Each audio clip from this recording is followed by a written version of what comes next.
सुटला सुटला गड क्रमांक 13 सुटला तसा एक बाहेर गेला. राहिलेल्या 4 गाड्यामध्ये सुंदर अशी लढत पाहायला मिळते.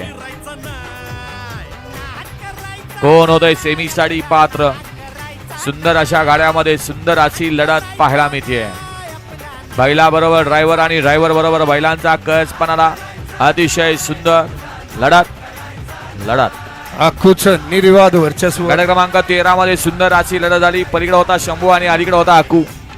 सुंदर अशा लढतीचा निकाल आहे. तास क्रमांक 3 वरून धावली गाडी कुमारी स्वरांजली पवार कलेढोन आकू ड्रायव्हर आपसिंगे या गाडीचा प्रथम क्रमांकाला विजेता बैलगाडी मालकाचं चालकाचं अभिनंदन. सुंदर अशी गाडी पळाली. उजवीला पळाला स्वर्गीय भरतदादा भोईर पडगे पनवेल, प्रांश पप्पू सेठ सूर्यवंशी वांगी यांचे या ठिकाणी महबूब पळाला. आणि त्या जुड्याला डावीला पळाला बाबूसेठ माने घरनिकी, बाळासाहेब माने घरनिकीकरांचा राजा. सुंदर गाडी सेमीला पात्र केली. आक्को ड्रायव्हर अपसिंगकरांनी विजेत्या बैलगाडी मालक